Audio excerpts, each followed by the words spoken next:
Okay, it's recording and I'm going to start by sharing my screen for my PowerPoint here.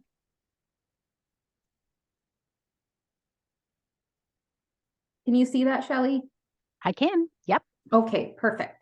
So anxiety and negative bias. So why did I choose these? So I wanted to look into these two to see if they were connected at all, because it seemed like there was a potential that they could be. And I just thought maybe I'd look at both of them, kind of see how everything works and see if they were at all, if they were connected. So why are these two concepts important? So I'm a nursing instructor, so I teach not only theory, but I also teach in class, theory in class, but I also teach in the hospital setting in acute care. So I've noticed that a lot of students suffer from anxiety. So there's the diagnosis of actual anxiety, but then also just being anxious. I mean, we say all the time, I'm feeling so anxious about this. So I deal with that a lot, and I wanted to see how it affected individuals and how it could affect negativity bias, especially considering the last two terms. I've dealt with a lot more anxiety than I was used to. So individuals who actually had anxiety diagnoses, but also students that I could see that anxiety was really affecting what they were doing, which can be an issue, especially in like the hospital setting when you're dealing with patients and you need to act on your feet quickly. One of the students that I had most recently was an extremely intelligent student, and she was very forthcoming that she had a lot of anxiety about certain situations, and she had a diagnosis of anxiety. And it just seemed like she would freeze and she just wouldn't be able to come together. And as an instructor, I was struggling with like, how can I help this student navigate through her anxiety?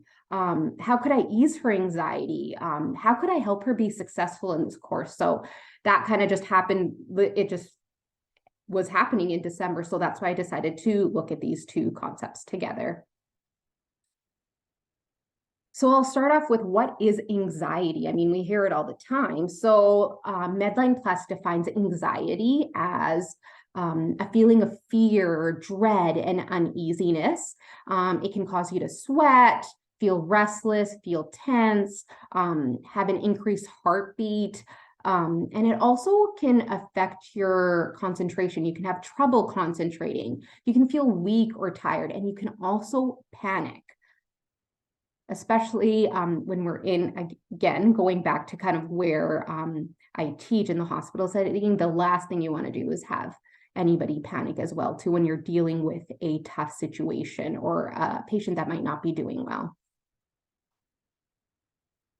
So the anxious brain. So what's happening in the anxious brain? So Taylor and Martineau discuss in their textbook that there are two states of the brain. So there's the anxious brain and there's the curious brain.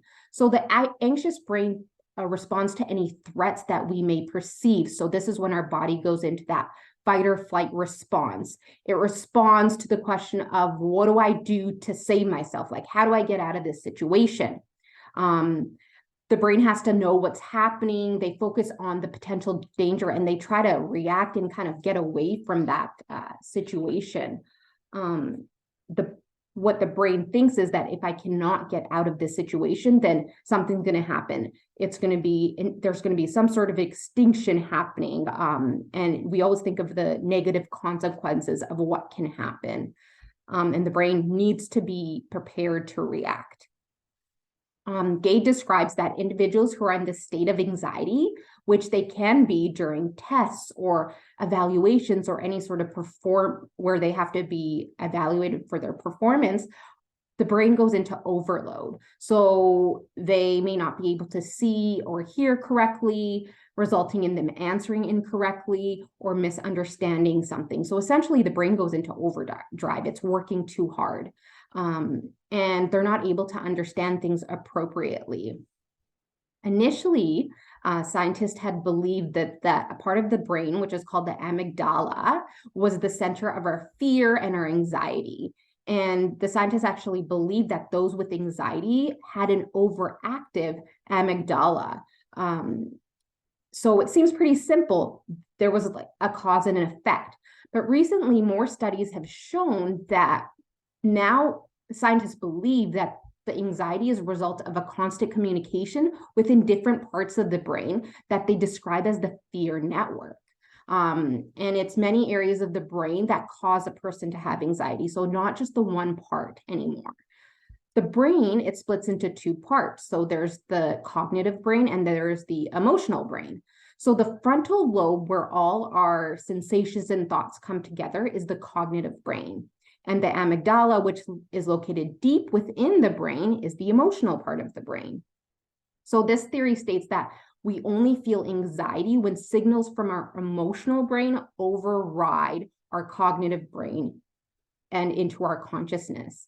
So there's a part of the frontal lobe also, the dorsal anterior cingulate cortex. Yes, these big words that I didn't know about and I was researching, that they essentially amplify the fearful signals that are coming from the amygdala. So when anxious people are shown pictures with scary faces, these two parts of the brain, amongst other areas, start communicating with one another a lot, which causes anxiety.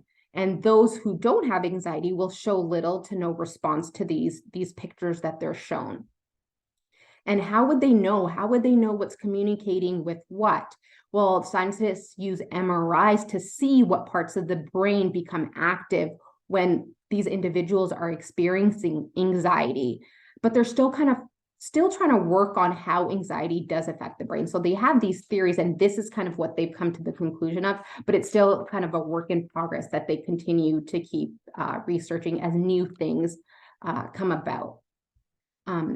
Taylor and Marinoux also discuss how the anxious brain resists changes for various different reasons. So one of them could be that us as adults, we don't want to be wrong. There's a lot of us that we know we don't want to be wrong, and sometimes feeling or knowing that we could be wrong, or the potential of us being wrong, we feel like it could be a failure for us. So having this vulnerability can cause learners to believe that they've learned all they needed to do on a topic, and they may not ask questions if they're confused about certain things. So, and also thinking about that, when you don't know something, that can also lead to anxiety. So we desire we desire to be right, and we want to know things. And then individuals who have anxiety about these bad outcomes, this potentially overrides the good outcome, which also leads to the negative bias, which we'll talk about more later. Hi, Doug. Sorry, I've already started. No problem. That's okay. I've just been talking about the anxious brain a little bit here. I was anxious trying to get into the course. You know what? I was fair enough. And I was anxious before this presentation too. So it all kind of comes full circle. So this slide here, the cycle of anxiety. So it just kind of shows our responses of the body to anxiety. So when we're experiencing anxiety, your body goes into a fight or flight response, as I mentioned before. So this is done to defend yourself or run away from danger that our brain and body perceive. So we experience physical symptoms like increased heart rate, sweating, nausea, dizziness, worry, panic, and reduced performance. So just imagine you're experiencing all these symptoms. These students that I have in the clinical setting, in the hospital setting, are with patients, and they're experiencing all of this, and they're trying to think and figure out what to do. So definitely a tough combination for them to deal with. So negativity bias. So what is it? So negativity bias refers to us attending to, learning from, and using negative information more than positive information. It's an imbalance of how we process negative and positive situations, and how essentially a negative situation, it elicits more of a stronger response than positive events. I mean, if we just think about things that are going on in our lives, I feel like even though there's so many good things, I remember a lot of the bad things more than I remember a lot of the good things. It's just what the brain does. It's kind of default. It goes to that. So it causes us to recall and think about more insults than compliments, respond more to negative situations emotionally and physically, and focus on more sort of unpleasant situations than positive ones. And then our focus and attention on this negative information more than positive. I mean, I think I remember more of my insults I may have potentially received over my life than I'd say positive ones. So this is kind of what negativity bias is.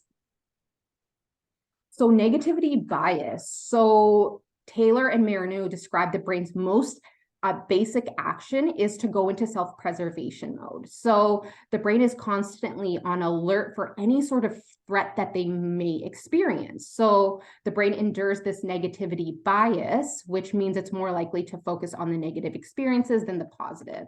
And this negative bias affects our thinking, feeling, and acting as the brain responds to these sort of visual or verbal threats quicker than positive stimuli. It kind of sounds similar to somebody who's experiencing anxiety and going into that fight or flight response. So for example, when we're given feedback or feed forward on something that we've done, especially like, let's say when we were students or even in these PIDP courses, we're more likely to focus on the negative than the positive. That leads to, how are the anxious brain and negative bias related? Well, negative information has a processing advantage over positive information. This is what Baumeister and the remaining authors of this article had said. And they say a single traumatic experience that a person can have has long-term effects and on a person's anxiety. So Baumeister and those authors also showed how negative information carried more weight and influence than positive information. Radosky and the remaining authors of an article, they said that highly anxious people are slower to disengage from negative information, and also they're drawn more towards, these anxious individuals are more drawn towards this negative information that they could receive, or just negative things in general. So this kind of shows there's a correlation between the two concepts of anxious brain and negative bias. And as instructors, we have to kind of figure out how to navigate knowing this information with students. So how do we get anxious students to kind of move away from the negative information? So I'll talk about it a little bit more in a bit here, but maybe providing feed forward can be a way to do this as well too.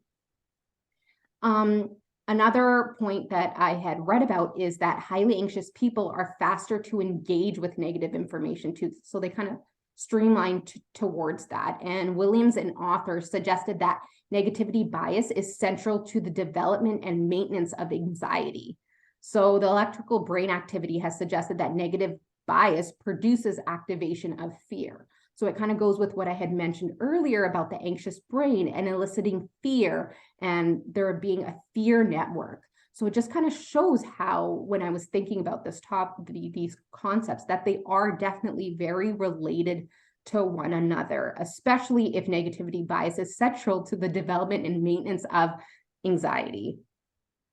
So again, knowing this information as an instructor, we could correlate that an anxious person is going to be thinking negatively, and helping them kind of navigate through that would help, hopefully knowing that this is what individuals with anxiety or individuals who are anxious are kind of, their brain is kind of going toward that negativity.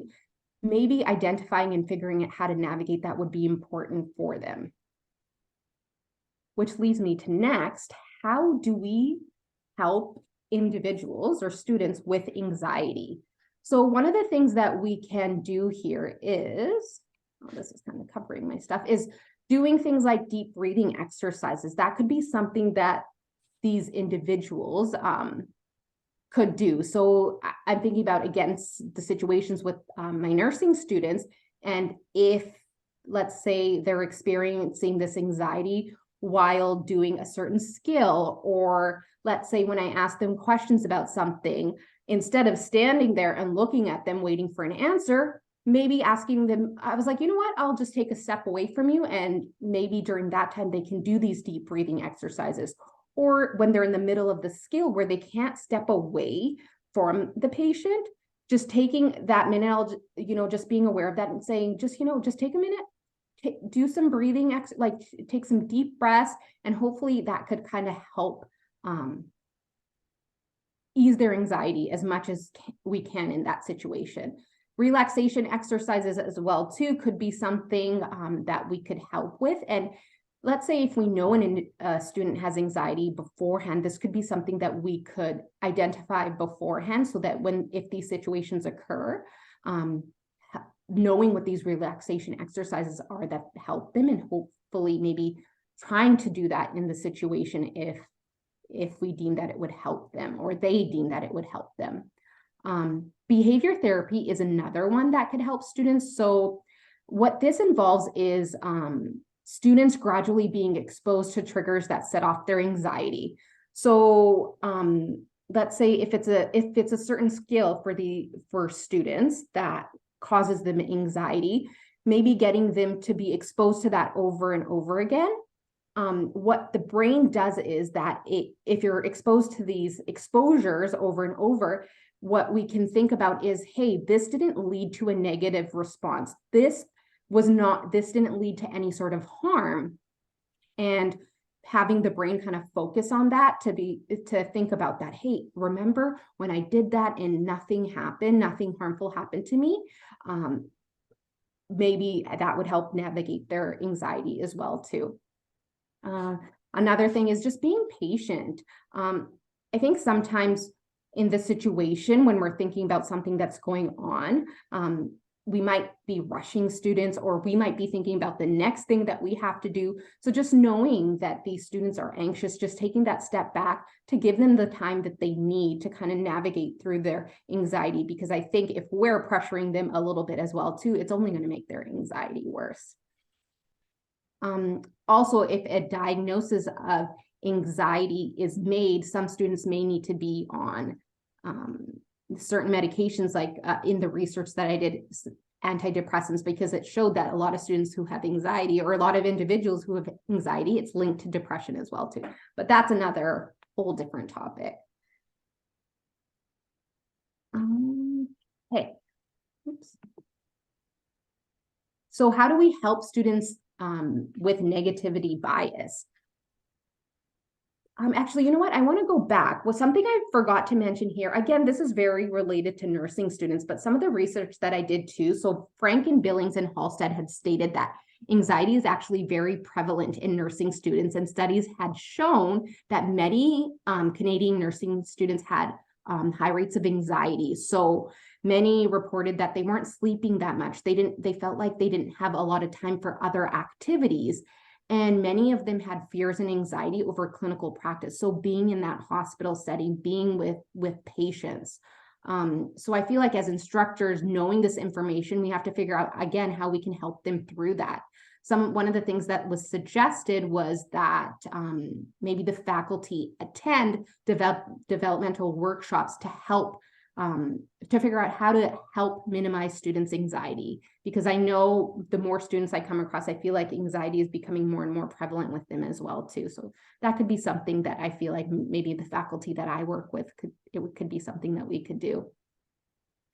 Going back to this, so how do we help students with negativity bias? So just one thing that they need to do is, or we could help them identify, is just knowing that that's kind of where their brain kind of leads to. So they need to be self-aware of this. So they need to acknowledge that that's kind of where their brain goes. And they need to show themselves self-compassion. I think, we always say, oh, we're hard on ourselves, or you're very hard on yourself. So maybe letting them know that, and saying that, it's okay. And just maybe them being aware of that is the first step to help overcome this negativity bias. Another way is it's called reframing. So it's a type of cognitive behavioral therapy. So it's a way for our brain to change. So our automatic thought is to go to negative thoughts. Reframing causes us to replace those negative thoughts with different ones, with more balanced thoughts. So it's just kind of know, if you're self-aware that this is where my brain goes, reteaching it to be like, hey, you know what, I need to go back to those positive ones too, or just, even though this may have not went well, let's think about the other positive things that had happened as well too in the situation. We could be using, students could use a gratitude journal. So this is kind of just them not being hard on themselves, and just thinking about ways that they could be, they're grateful for what's kind of going on in their lives. Helping them repeat positive affirmations. It might sound silly, but I think it can help too. Just saying, I am confident. Thinking about, what, I made it this far, so I have the knowledge to be here, and I can apply this. So I know it. I just need to use it now. And also just thinking about what went well in a situation. Again, I think we go to the negative things that may have happened in a situation. Let's say if we were to do something, we don't all automatically go to, oh, this went so well for me. We go to but the bad stuff first, and then maybe think of the positive. So I feel like as instructors or teachers, what we could do too is when we're giving them any sort of feedback or feed forward, start with the positive things. So this is what went well, or getting them to actually identify it, because I think that reflection is a lot stronger as well too, because it's that self-realization. So asking them in a situation, how did it go for you? What do you think went well with this situation? And then leading up to what could be improved, and phrasing it like that, not like this is what went bad, but what can we learn from this situation, and how can it help you in the future, so the next time maybe whatever you thought didn't go well goes better, because every situation is a learning situation. So these are just examples of ways that we could help students with negativity bias. So in general, just looking at these two topics, what I learned was how interconnected they really are. So especially with the student that I was mentioning, sometimes we don't know what students are going through. And I think as teachers, it's important for us to know that, so that we can help them. If we don't know what's going on, we don't know that they may be anxious, we might just treat everybody the same, but everybody has different needs that they need help with. So this could be something for us, knowing that, sitting down and having a conversation with the individual beforehand. So for example, for me, knowing that the student had an anxiety diagnosis, sitting down with her and asking her, what can I do to help you in situations where you feel anxious? How can I help you kind of navigate through it? What do you need from me? And kind of us coming up with strategies to help through the situation. Unfortunately, in this situation, she just found that it was way too much for her, and nothing really helped her. So she wanted to take a step back and take a break from this setting, kind of reevaluate, because now she feels like she's been exposed to because she said I didn't know what it would be like. And now I've been here and I see what it's been like. Now I need to take a step back, regroup, think about it, and then I'm going to repeat this experience, this practical experience. And I feel like I'll be better prepared, which will help with my anxiety. Yeah. So that's what I learned in seeing how these two concepts were related. Any questions or concerns? Yeah. That was really awesome. Oh, thank you. I enjoyed that quite a bit. I use the what's the lesson in this, sort of rephrasing it. So as you said, you get the student or the learner to identify what the positives are. And then you can always cover the negatives, but trying to sometimes focus your brain on what's the good thing in this. As you say, it kind of moves you from that negative to the positive. Yeah, that's really cool. I enjoyed that quite a bit. Thank you. Thank you, Shelley. I appreciate that. it was interesting that I noticed. The fact is that even though I'm so keenly aware of it, when technology crashes and you can't get somewhere where you're supposed to be, how all of a sudden you start taking it personal. Oh, I am stupid. I don't get this. Why don't I get this? And it's exactly what you're saying. That anxious brain, there's that survival. It starts to stack up all the reasons, and it's totally rational when you look back on it. But you start to take it personally, and you start saying, oh, you get to that shame and guilt, and then all of a sudden it's like, I had to say, well, maybe I just won't show up. Yeah. Yeah. No, that's true. It's true. I mean, I feel like we all kind of go towards that too. And then it's like, it's not only the anxious brain that's doing it, but it's that our brain, how it resorts to that negative, it goes to the negative right away as well too. Yeah. What will they think of me? Will I look disorganized? Yeah. How come? And it's like, wow, like it was just a good reminder just to see how quickly the brain hijacks us. And I think that as instructors, we have to realize that when students come into the class for the first couple of days, they're not in a learning state whatsoever. Yeah. They're stressed. And you can say, relax, have a good time. Doesn't work. Yeah. I mean, it's that relaxed thing, right? It's like when you're tense and you're relaxed and somebody says, relax. Well, that's the last thing you're going to do, you know? Yeah. So as somebody who has zero formal teaching training, if I'm in a classroom setting, or say, take for instance, I'm doing some corporate training where you don't have the luxury of, I'm here for all week, the first couple of days are treat them as dealing with that anxiety and getting out of that anxious brain. How do you sort of segue or get that process moving a little faster, or can you? To get away from that anxiety you're talking about, like yeah when you have a very compressed timeline, because if you have 10 weeks in a program, you can take a couple of days and do some things that would sort of relieve that anxious brain. But if I'm coming in for corporate training and I'm here for 2 days or a day, how do I approach that and deal with the anxious brain?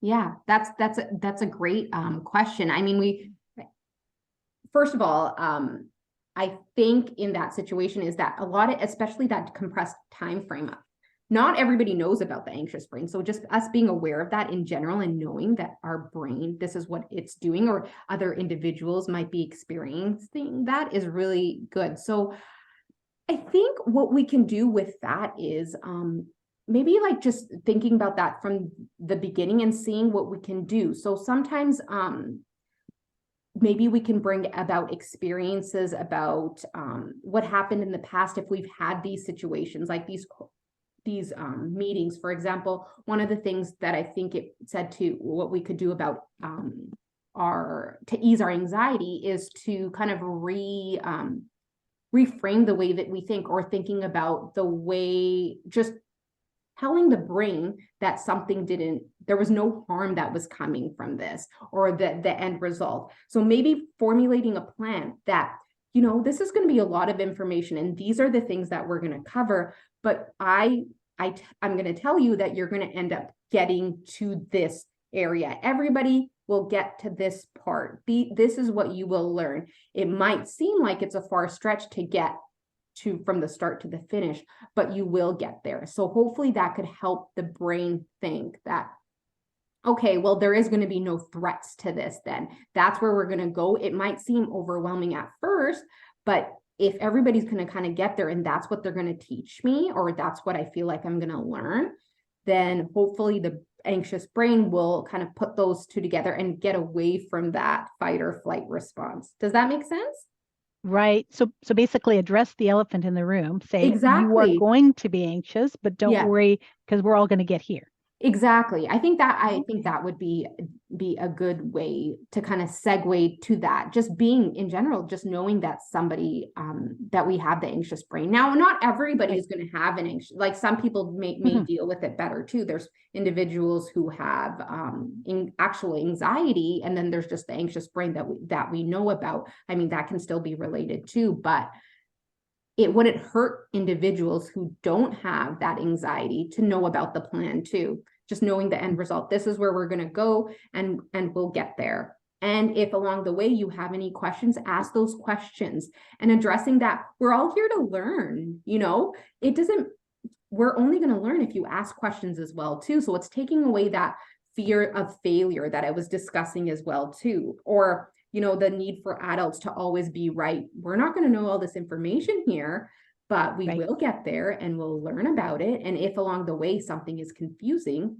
you let me know and I will help you address that, because I bet you that you have that question, but I bet you others are confused about that too. So let's all talk about it in general, like as a group. Right. Awesome. Okay. I think Perfect. also, if you take a look at what the other piece there is, if we look at the chapter, when we take a look at, he uses examples of the two pedals in the car, the curious brain and the anxious brain. So what we need to do is, curiosity has a very, very powerful effect. And I actually sent out an article about how the curiosity brain hijacks the brain if something becomes curious. Why did that work? Squirrel, you know, trail. And so when a person is in that anxious state, if you can create curiosity really quickly, it's amazing how the brain will drop. It's like, do you see blue and white or gold and white dress? You know, you see that optical illusion. You throw that up on the screen and people totally forget about being anxious. So like an icebreaker sort of thing. Well, yeah, it's a little, it has a different way. An icebreaker is more of a social thing, right? Yeah. But what you want to do is you want to create something that creates what is known as cognitive dissonance, where all of a sudden people go, how did that work? Why? What, you know, like, you know, and there's lots of things out there. A magic trick is probably one of the best ways of doing it, because what happens is people will say, how did that work? And they totally forget everything that's going on. And then from there, you can move on. And that's why in that chapter talks about that curiosity is even more powerful than motivation. Yeah. So then the curious brain overrides the anxious brain. That's right. So what you want to do is you want to say, how can I get them curious about something? Yeah, that's actually a good. So you could say, you know, here's an interesting fact. Did you know 1 in 10 of you aren't going to be around here in 5 years because of this? Does anyone know what it is? Yeah. Oh, okay. See, all of a sudden you're curious, isn't it?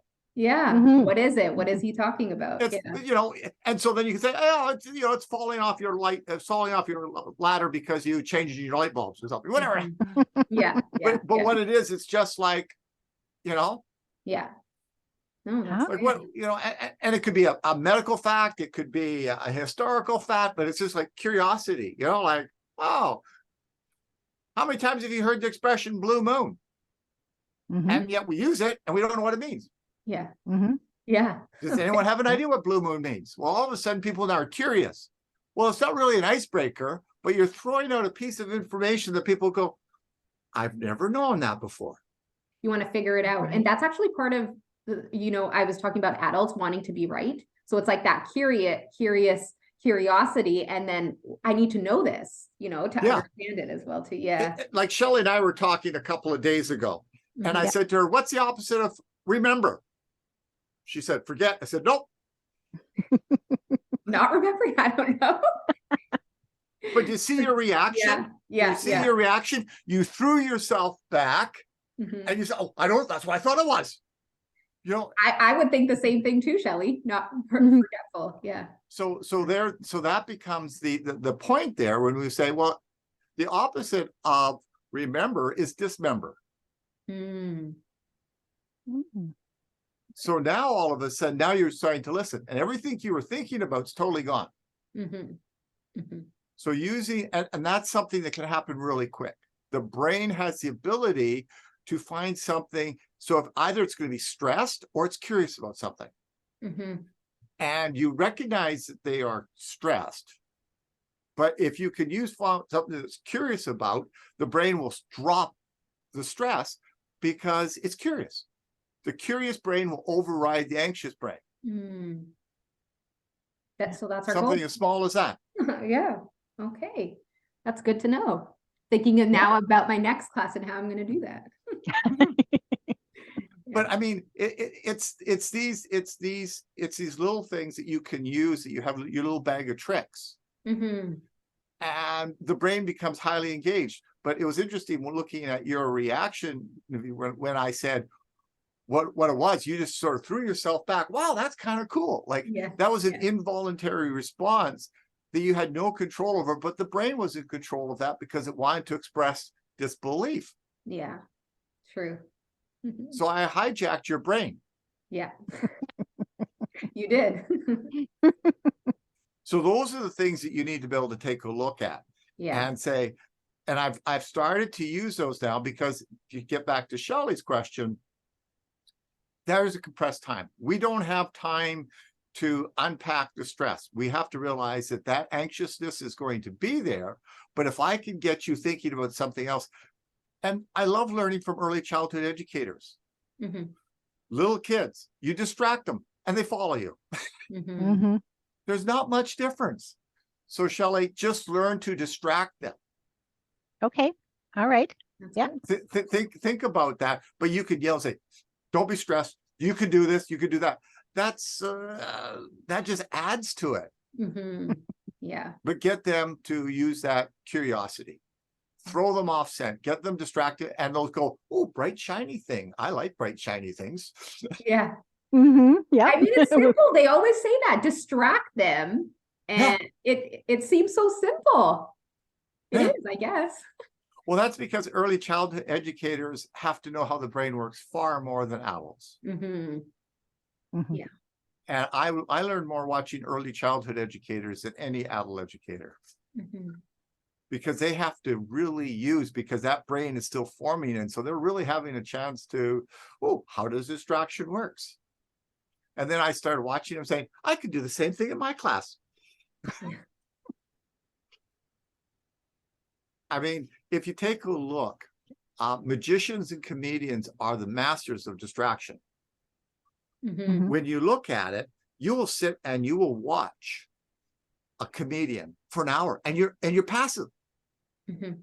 but you're highly engaged. Mhm. Same with Yeah. the magician. You'll sit there for a 2-hour show and you're doing nothing. I know very few teachers who can keep you engaged for 2 hours, Yeah. True. Right. but they do it Yeah. Mm-hmm. because they've learned the art of distraction. They learn how to use the brain against you. Mhm. Mm-hmm. And that's really what we got to do as educators, is use the brain to our advantage and to get people in a situation. Yeah. Right. So, Great point. Points, I should say. Yeah. but that was really well. I really liked your presentation. Thank And I you. thought that you did a good job on that. And it was, any comments you had, Shelley, more you'd like to share? I was going to say I've kind of answered everything that I had as questions. Yeah, I like the tie-in to how anxiety sort of goes hand in hand with the negativity bias. Mhm. Yeah. Yeah. Well, thank you. And thanks for the topic, Doug, because Doug helped me with it. He's like, why don't you think about this? I was like, this is so pertinent to me right now. I was like, this is great because it'll help me. Because I mean, Mhm. I don't think about students who are anxious and wondering like, what's going on in the brain? You just think anxious. Okay, they're anxious. That's it. But you don't delve, like you don't go in deeper and kind of understand how it's all kind of connecting and what I would have never known that somebody who's anxious is going to be thinking negatively all the time, like it was nice to see that correlation. So thanks, Doug, for the topic. Excellent. So make sure when you post your video, Mhm. you put it in there, and make sure you put your references. Now, if possible, cut and paste your references so they can see them right away, not just as a document. Yeah, sure, I can do that. That makes it much easier, because if someone, like you were giving these great references, if all of a sudden I wanted to stop the video and look for that reference, I could. Okay, sure. Because opening up a doc, most people won't open up a doc because the brain's lazy. Yeah, fair. Okay, I will do that. Thank you so much. And I appreciate you both attending this here with me. It's nice to have these You're welcome. conversations. Good luck on your next course. Thank you. And you too. And good luck with the rest Thank of you. this course here, Shelley. Thank you. Okay, All thanks, right, Doug. take care. Bye. Bye. Bye.